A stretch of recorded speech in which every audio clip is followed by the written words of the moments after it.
afternoon, people. Today is, I just got a stomachache all of a sudden. I've been eating too many nuts and seeds. And oil. It's been giving me bad stomachaches and mushrooms and stuff.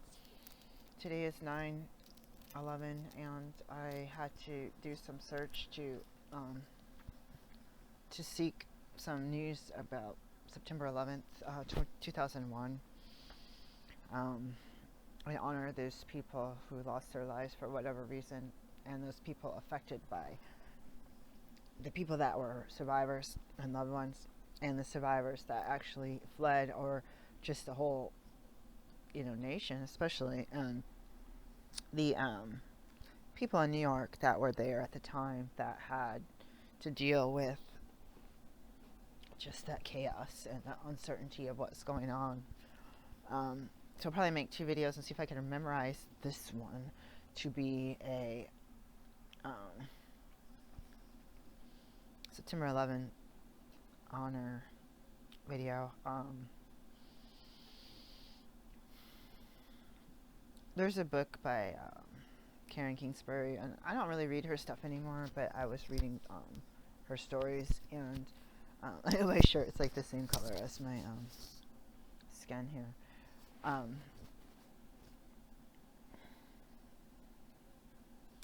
don't know. I got really hurt by my church, and the one thing that I said I would do was to continue to believe in a higher power. But she has a book. I believe she changed the name of it. I think it was called September 11th. I think it was called 911 or 9/11. And I thought she changed it to One Tuesday Morning. Either that or vice versa. Let me look it up. I'll look it up on eBay since I have the app. It's going to let me have a bunch of stuff. Let's see. COVID announcement.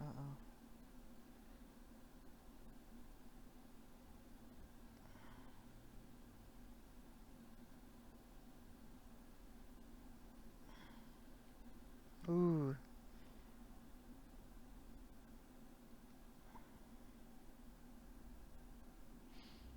Someone had tested positive for COVID at our church. Ooh. I wanted to go. Guess what? I didn't feel well. I didn't go. And I didn't want to go by myself. I did not feel well. Oh my god. I should take a COVID test, but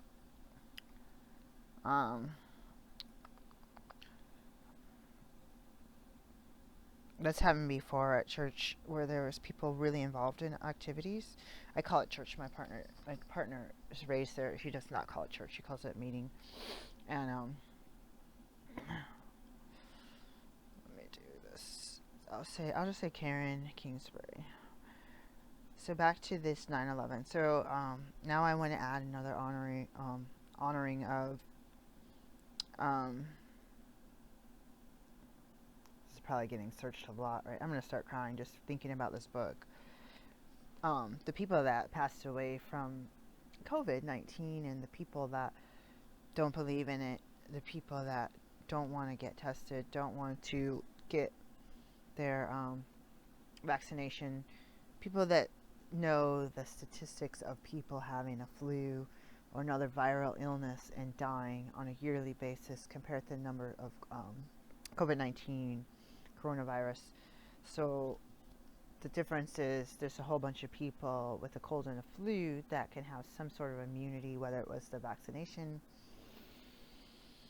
or just natural immunity for being exposed to it. And with the COVID thing, there's so many people wiped out and sick from those nursing homes that Washington State. So I had just left. I don't think I was in. I feel like one of my layovers, it was going back to Oregon. It was in Seattle, but I had just left Portland. PDX is directly right. The airport PDX in Portland is right across from the Columbia River. So it smells like rubbing alcohol. So the Columbia River, the what you call it? I just call it the gorge. I don't think it's called the gorge when it's Vancouver. There's 2 bridges. There's a bridge that goes, there's 205, and the I-5 that goes across to from Portland to Vancouver. One comes out near Camas, I guess, or I don't even remember now. And there's another one, because is that the Bridge of the Gods? Maybe there's a toll bridge up going into the gorge. That's actually, as far as I know. I say I'm not from Oregon. I was there for like 17 years. So, anyways, back to, we'll talk about COVID later, but that threw me off guard. That email. I want to say that yeah, there's seriously some hand sanitizer leaking all over or something. I gotta go through. Speaking of COVID, it makes my fingernails break off. Going back to September 11th, and since I'm talking about, so yeah, she changed it. I believe she did change it to one Tuesday morning. It's either one or the other, and someone says it's the 9/11 series number 1. Isn't she the one that makes all the stories the same, almost the same title? Because I also was reading, there's a lot of books on here.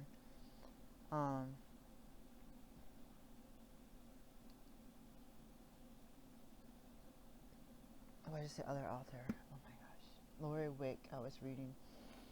Her church got in trouble for spanking kids or something like that. I was like, oh my gosh, it's not in my mind, it's not acceptable. I was a church going person, and I was like taking care of kids. I would never have spanked, but I got scolded for not spanking my kids. I got scolded. Just, anyways, there's something in Proverbs, but I didn't translate that from the original.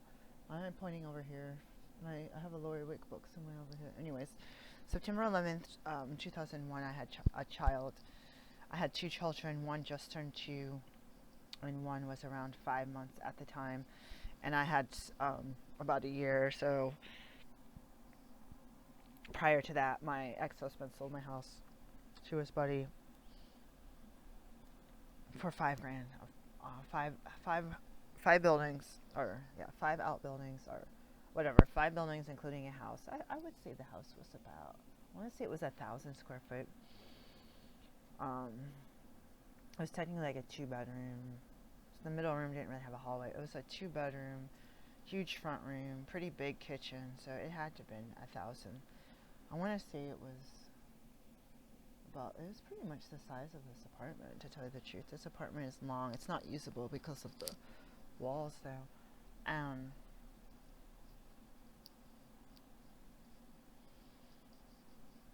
One child, my son was supposed to be born in Oregon. I've never been to Oregon, and I was supposed to travel while I was pregnant with a 3-seater U-Haul. So 2 adults and a child in an infant seat. But something happened with more to do with money and crazy behavior between the men that I had lived with, and I ended up having to get out to Oregon, and we had tried to get a hold of his friends that said for like 2 years, the whole 2 years pretty much, we were in West Virginia in my house that I bought with cash. That was more than $5,000, I'll tell you that. I had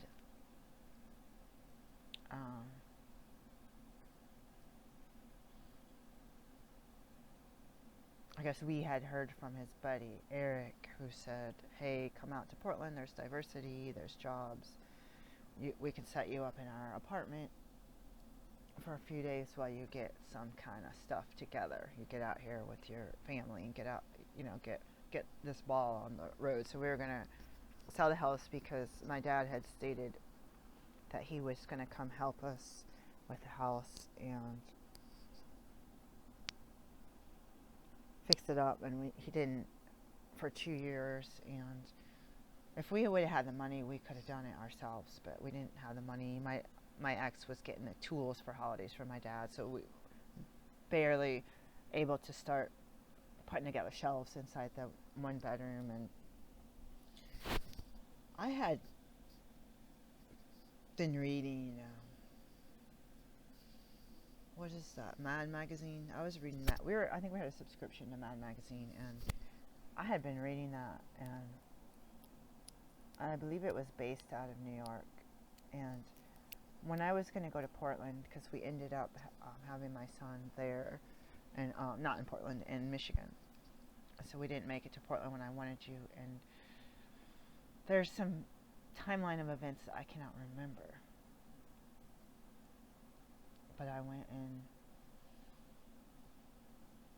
saw that there was I was going to call it a Mad Max, a Mad Magazine convention in New York City, and I seriously believe that it was in the Trade Center Tower, one of them. And there's more than one. Isn't there like 5 besides the 2 twins? And I ended up really thinking about going to this convention or whatever it was, and I didn't go.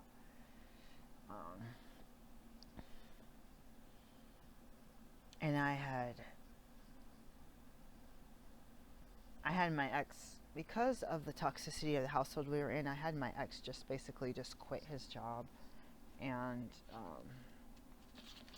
just not even, you know what I mean, just like not even a 2-week notice. I don't think it was just like an emergency. I grabbed a cider jar of pennies, and I was like, if we don't have money, these pennies will get us. Like, I don't know, at least we went through the UP, at least to Wisconsin, I guess.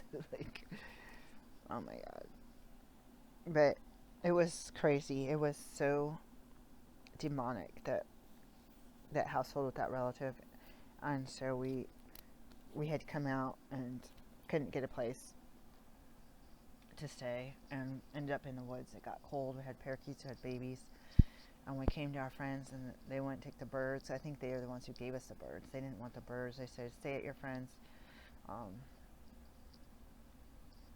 Well, that was actually September 11th. So that was about 10 a.m.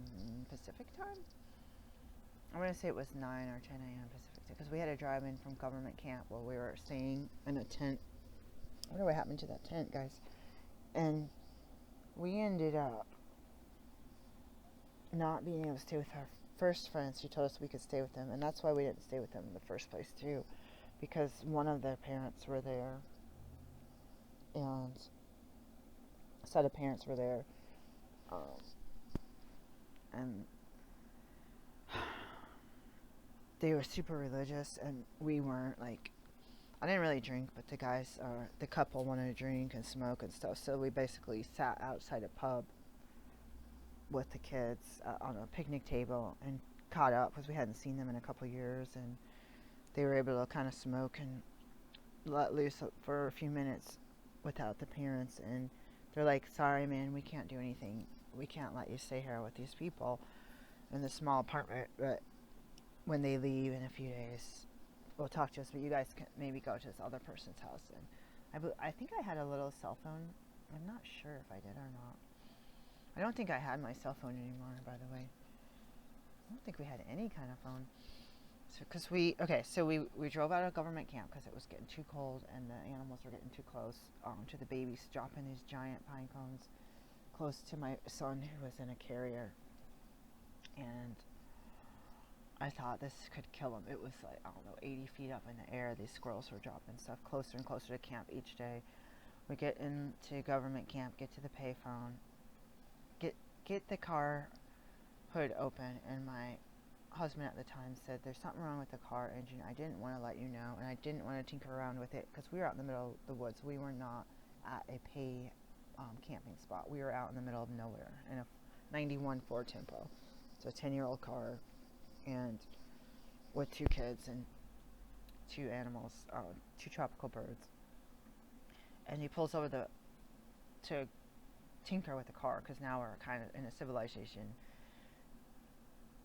2 guys run out to us and said, have you heard the news? Have you heard the news? We're like, what news? He says, World War II is happening. We're getting out of here, and indefinitely. We're going out to the woods indefinitely. And we're like, what? And we didn't know anything else. So I got on the payphone back when they had payphones. People talk about, people like thinking black people are on welfare and shouldn't have cell phones, shouldn't have Nike shoes and all this stuff. Like, what are you gonna do? There's no payphones all around like we had in the 80s. Come on now. You got appointments, you got class projects. You know how many times my kids went to backpack giveaways and got shoes. They got the first pair that fit. It didn't matter if it was, generic shoes or Nikes. I mean, God, your kids will fail, at least in my kids' school, if you do not have tennis shoes and in your, or people call them sneakers or whatever, and gym clothes. You will fail. They got like 3 strikes you're out or something. 2 strikes you're out. Anyways, got on a payphone, called my dad, said all circuits are busy. Called my dad's best friend because I memorized his number too. All circuits were busy. Tried that a bunch of times, probably with 25 cents or 20 cents. Probably was 25 cents by then, by 2001. And we just headed back to town in the morning, and it was hot, and it was gridlock, and there was no radio. There was radio, but no music. Every single channel was talking about September 11th, the towers, the Pentagon, Pennsylvania, and I guess that wasn't there 2 other planes that they saved, and everybody, because it was so hot, and I don't even know if we had air conditioning in our car, but everyone had their windows down, and it was eerie because I guess we were in Gresham or Sandy on Highway 26 coming into town. It was just gridlock, and I remember going this direction and just hearing everybody's radio. I'm gonna cry. And just looking straight ahead, and I wasn't driving, but looking. I think I might have been in the back seat with the kids, I'm not sure, but I was looking at the people to the right of me because there was 2 lanes at some point, and everybody is just this morning sunrise coming out of the, I don't know if it's called the Mount Hood Forest, but whatever forest is right outside of Mount Hood, this beautiful land coming into civilization, coming into town, gridlock traffic. I don't know if it's because everybody was going to work. I don't know what was going on out there. But just being able to hear your own radio and everybody else's radio. And I know I've driven that route. There's a lot of people that commute. There was not as many people there in 01 as there was in 2011 or 2021. There's just tons of more people there, but for some reason, I guess it was commuter traffic. I don't know, because I told you it was about 10 a.m. And that means that it would have been 12 on the East Coast, and it would have been 2-3 hours since the event happened. So we ended up at our friend's house again, I guess, and or something happened, and they said I guess we thought that our friends, we told them where we were, what the turnoff was, on a payphone or something. I don't know how we told them where we were.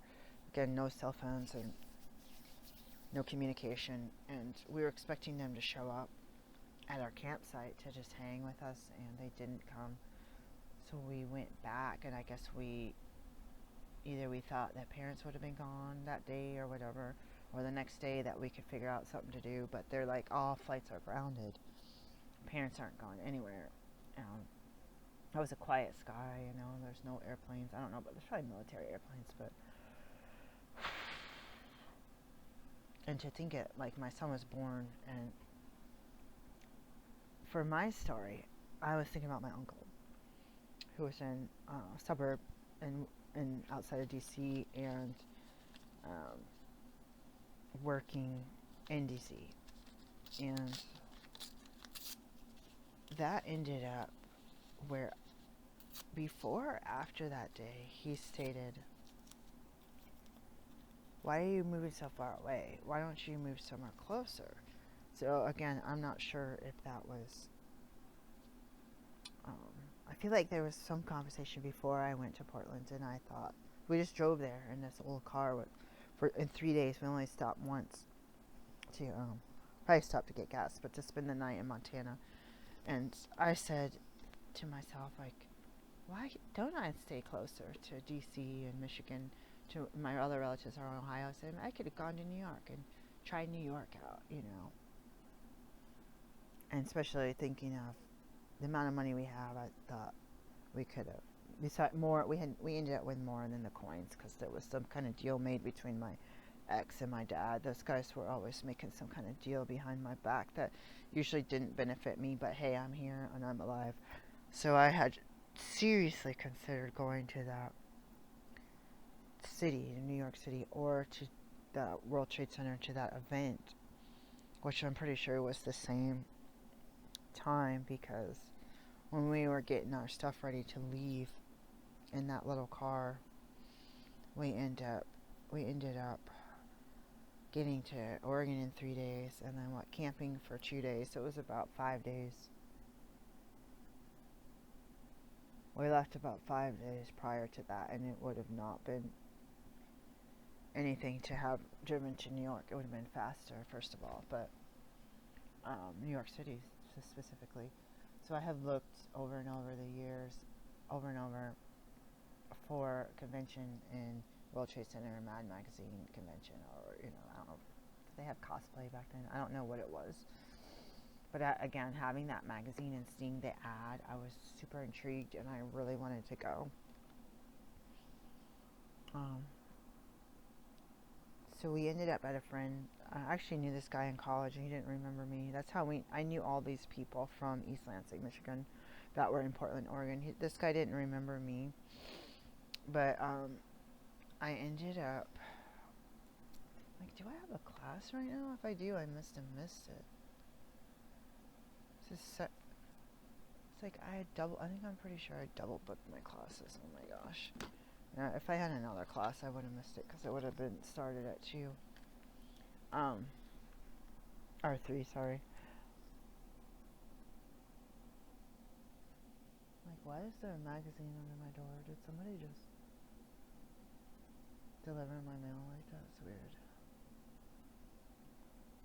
I don't know. I live in a city, a very small city, and it's like being in a city. But small. The weird stuff happens with our mail. I don't know what's that magazine is underneath my door. Hello? I'm tempted to go down and check, but anyways. I had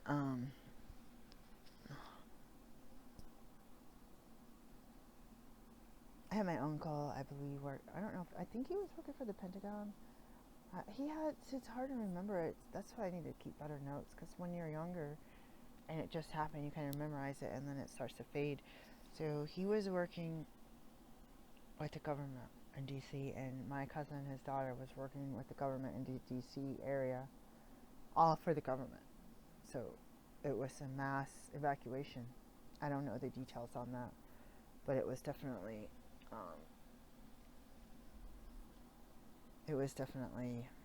terrifying, because people didn't know what was going on. And I believe that George W. Bush had that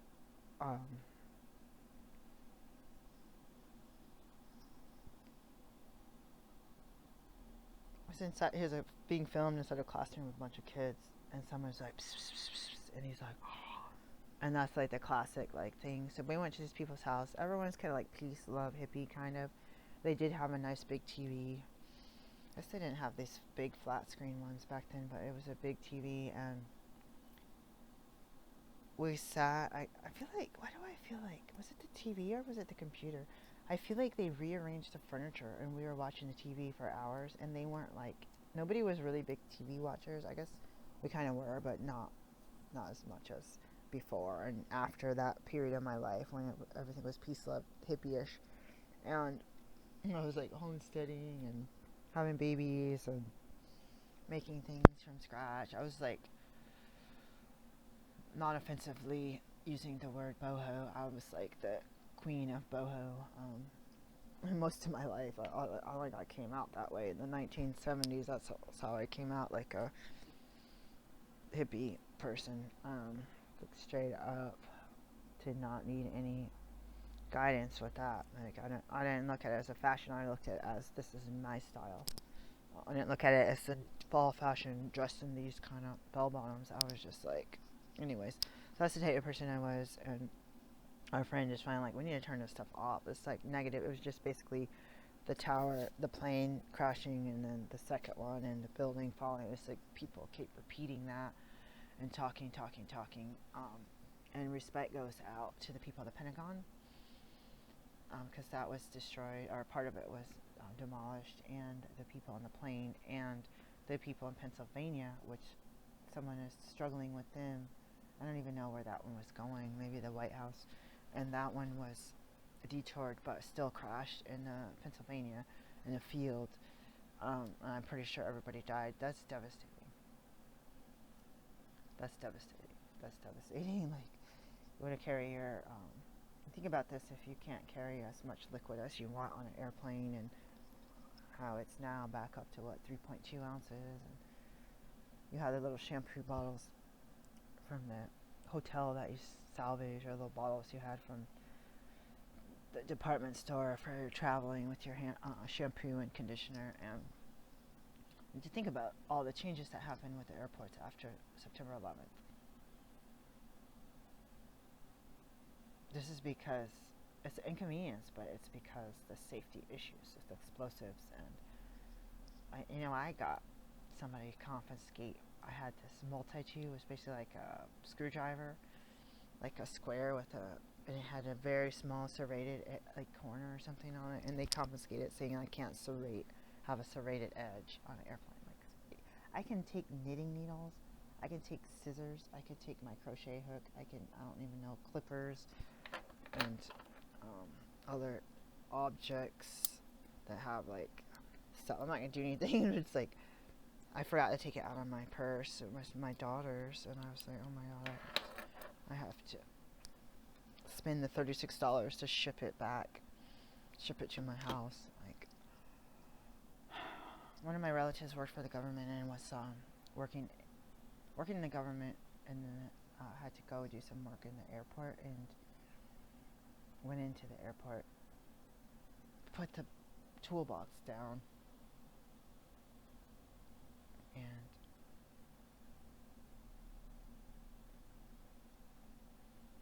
went in to get like a soda or something from one of the little shops, which is like right there, Those little shops in the airport are so small. So you basically grab what you want, pay, and come back and pick up your bag. And government confiscated his bag as suspicious, and took it out to a field. And so, because there's going to be very cautious coming to this side of the country. Before, I was on the side of the country to the airports. Every airport pretty much, especially in the DC area, having them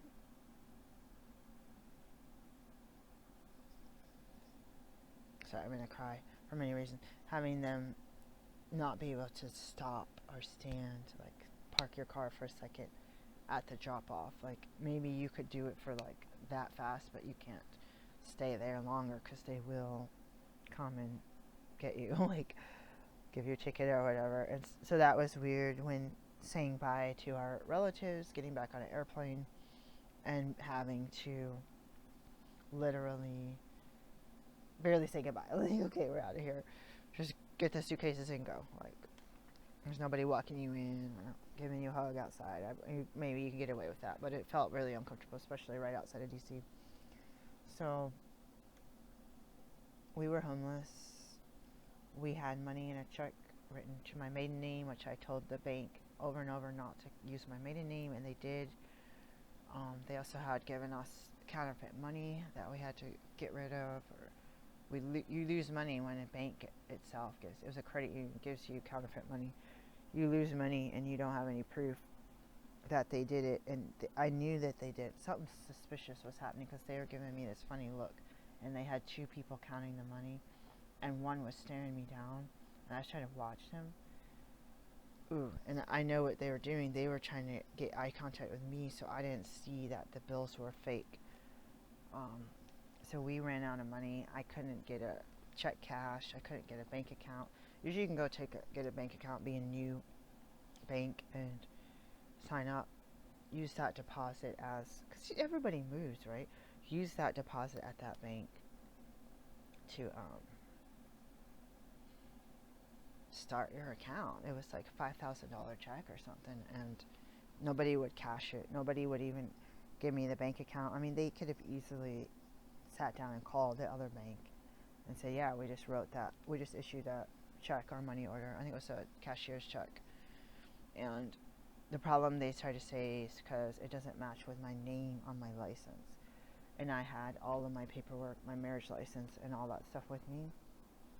So everything is a new day. That book is sad because it's basically historical fiction. There's there's people that were in school, there's people that were being born that year. I'm sorry that I thought there was another one called One Thursday Morning. This story is both happy and sad. And there's some new ones on here. Looks like the new one's about $10, and there's a complete series for $12.99. Let's see what the series is.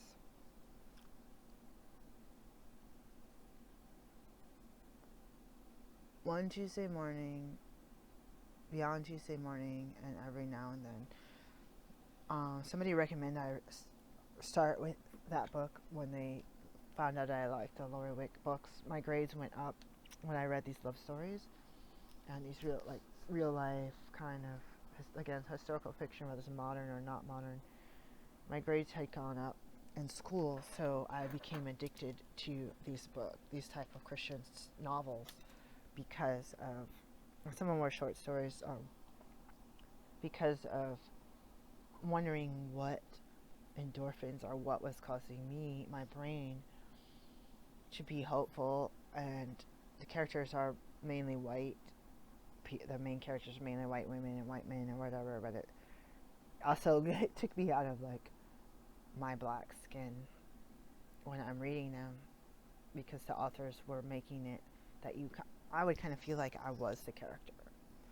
And then every time I would, especially the Lori Wick, every time I closed the book at the end and snapped back, it's not like I was reading them straight through every day, but it's like if it took me a month or two to read a few pages a day, every time I was done with the story, I'm back in my black skin, and I'm not living in this, entitled and privileged life of these wealthy characters and these people that have family businesses passed down and family farms, and the women are like on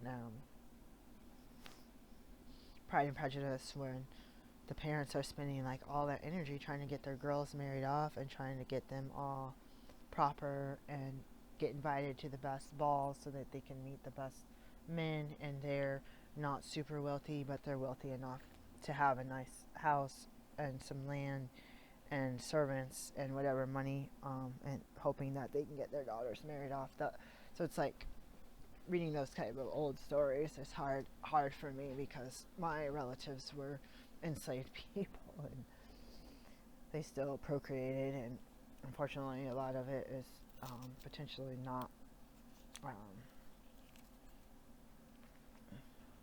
what's the word, like forced to have relations with someone that's not their chosen husband, or just different things. That's just, I don't know, makes me sad.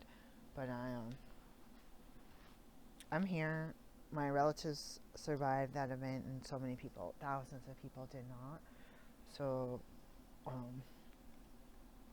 there's a Mr. Ballin on YouTube, I believe, where there's a story about a man who was in the tower, one of the towers, and his story, and it's pretty respectable if you want to look that up. And I'm sorry, I don't know the name of that, but I believe it's a good, respectable way.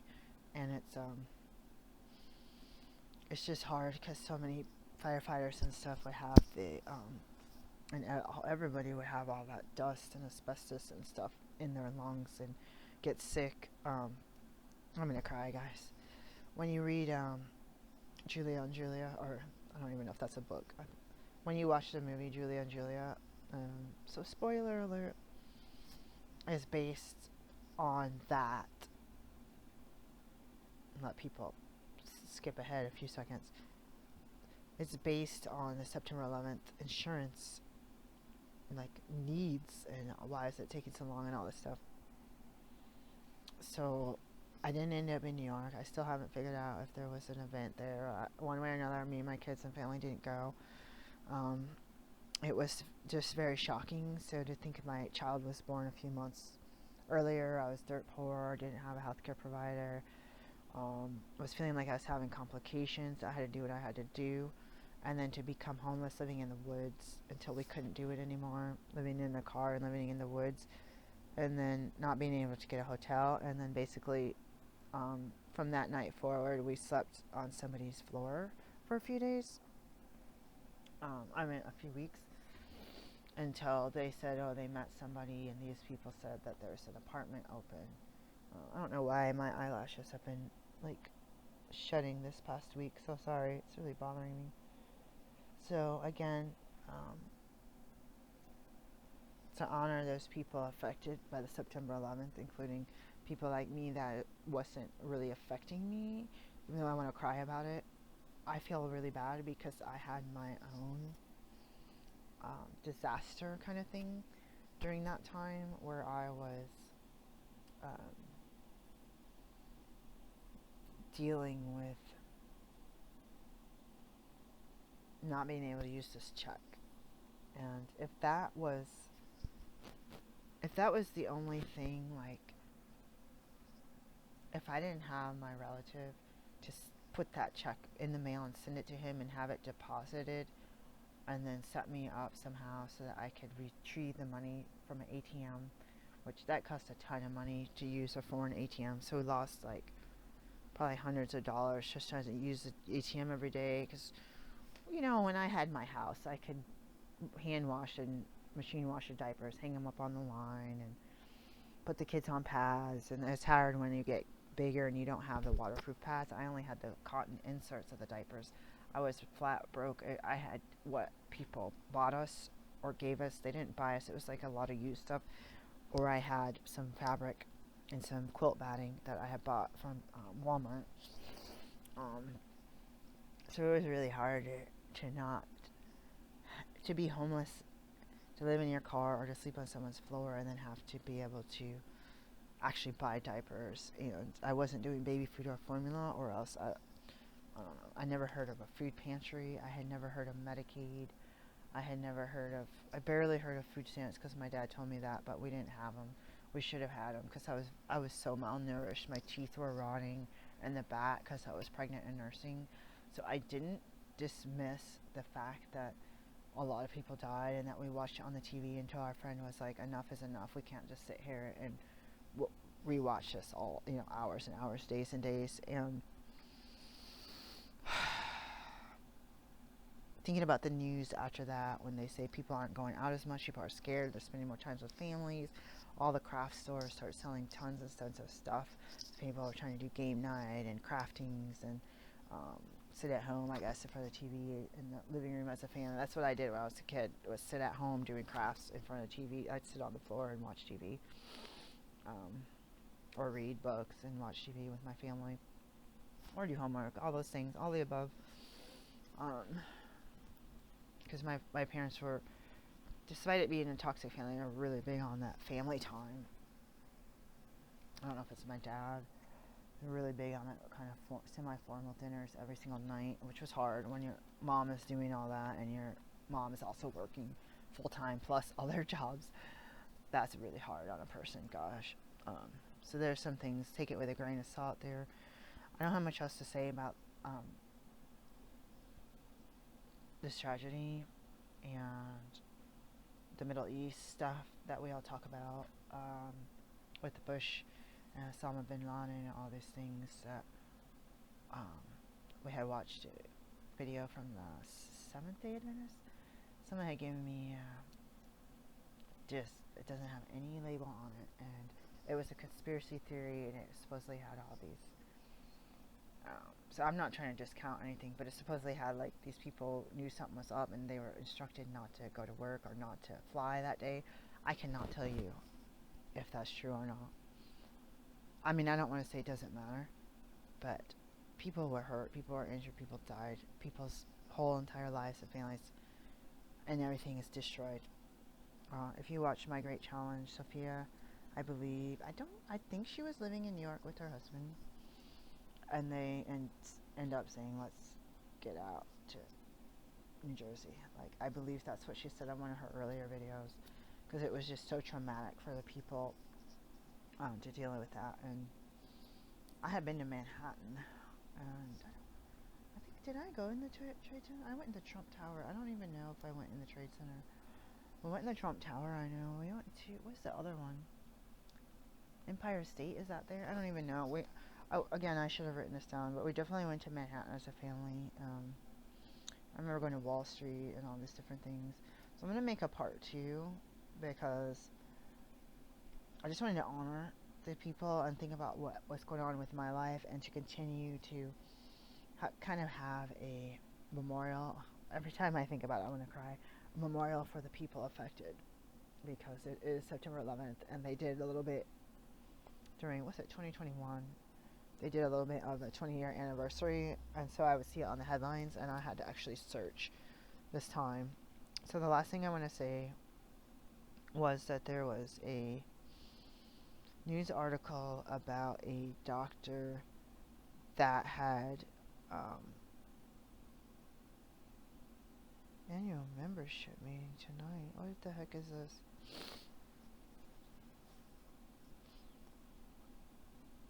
Hold on. Today's not the 14th.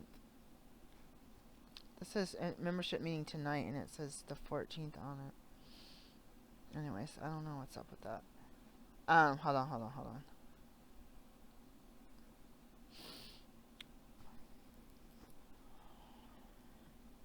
She was a doctor, and she used to. Did she have a boyfriend or a husband? I think she had a husband. She was used to coming. They were used to her coming home between like 7 to 9 a.m. And she was a night person, and they were like wondering on September 10th if she went out with some people or went out with relatives.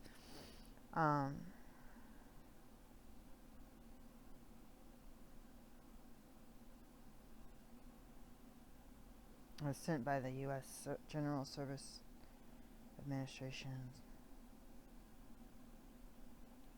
This is important. Oh my god. It says it's going to close in 3 days.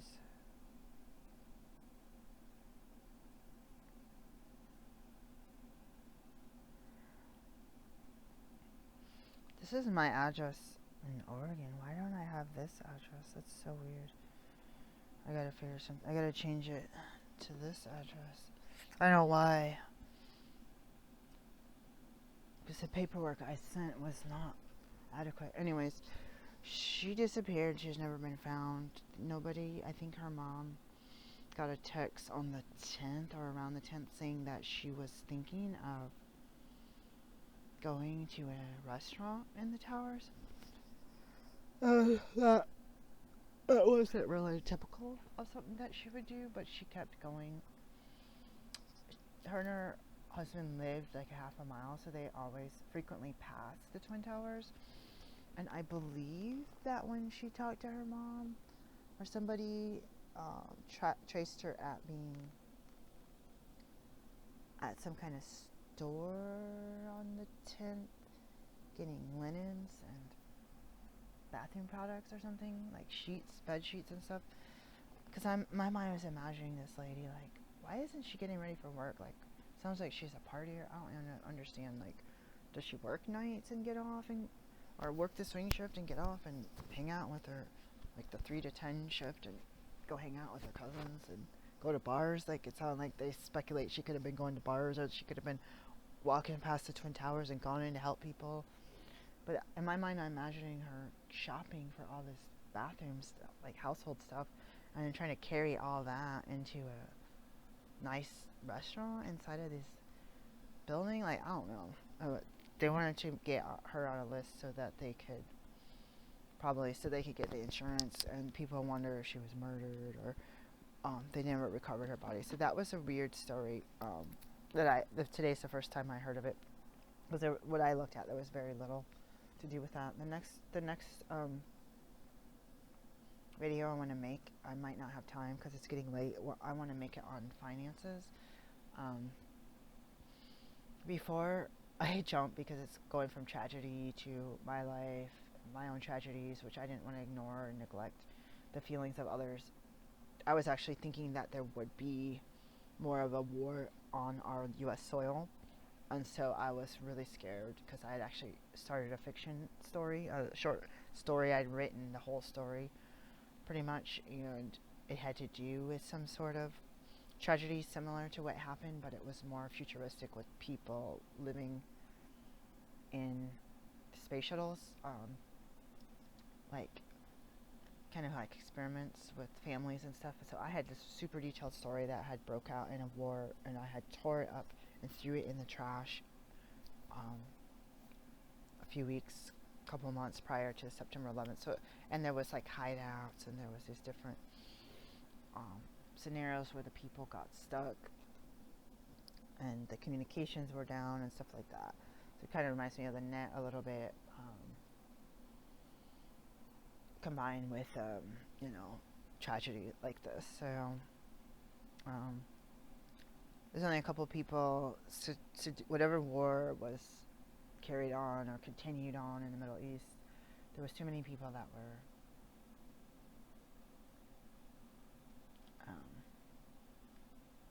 exposed to spent nuclear waste that was on ammunition, and to sick kids, sick babies, and sick people, and besides the whole war itself just being bloody, and using kids as decoys, or whatever, however you say it, traps for IUDs or IEDs,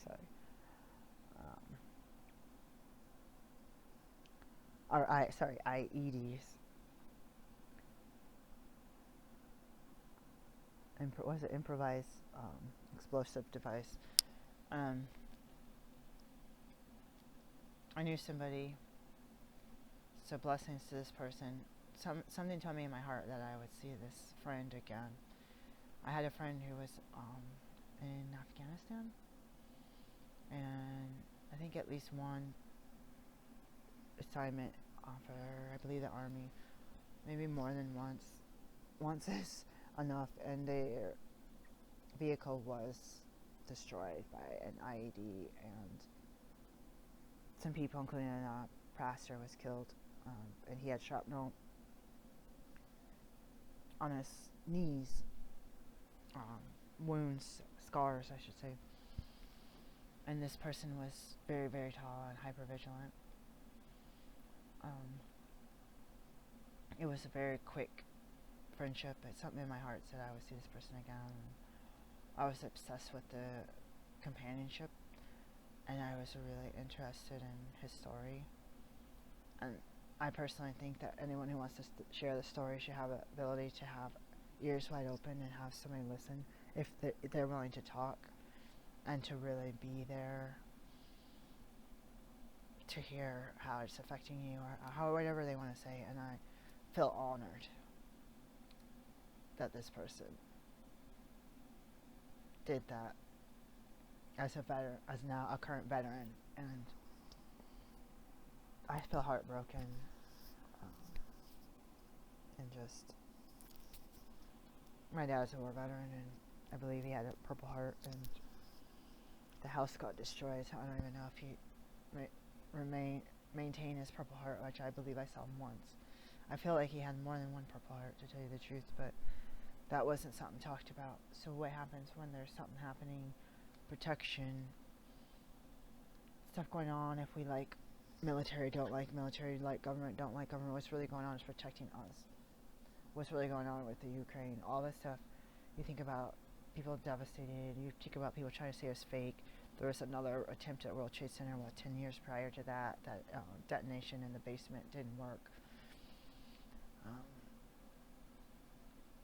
And there's a building in the same name in Portland, and when we were there, they changed the name temporarily because they didn't want it to be targeted by any terrorist groups. And it was a terrorist, doesn't have to be a faith or religion or a sect of people. It can just be the definition of somebody terrorizing other people.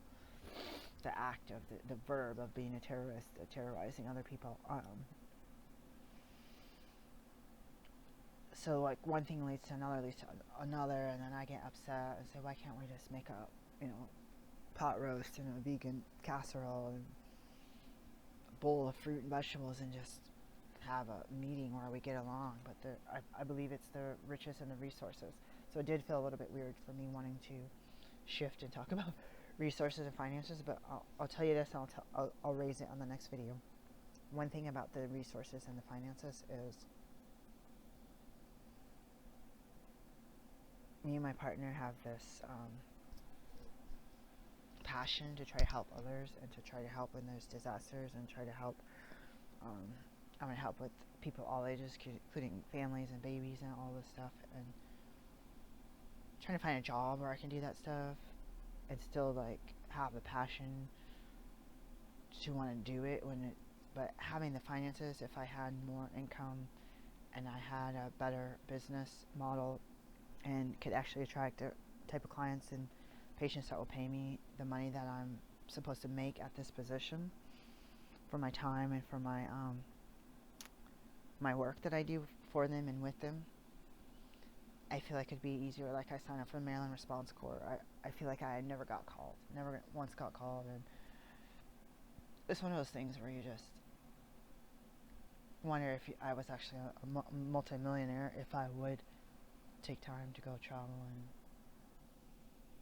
help people or interview people or pay for medical supplies or help when children are orphaned because of these situations, start funds and donate money to people that already have. It's hard when it's only nonprofits that get money, because for me, I don't have a nonprofit because I don't have a board member to assist me. I don't have a ministry because I need 2 other people on the ministry, even though I'm an ordained minister. So we have this passion to help people and to just put on our steel-toed boots and go out and do the work of God and use our hands and our brains and not necessarily be careless and risk our lives, but be able to be in a car, in a 4-wheel drive car with med kits and with skills to do suturing and license in certain places to be able to administer medications and IVs. And I wanted to be military when I was younger, but I couldn't stand the war part of it. So that's why I wanted to do that as just a civilian. And since I'm not a nun or a monk, I'm not having a big group of people donating to me my food and my money, a home where I'm very humble and wearing the same clothes and shaving my head or covering my hair. Like, I almost joined like a nun monastery. I consider going in to be a female monk. Not because I didn't want to work and get money. It's just I work and get so little and I get so far. So just wanting to be able to help and knowing that first responders' lives were changed, different levels of change. So peace, guys, and blessings. It's a worldwide event.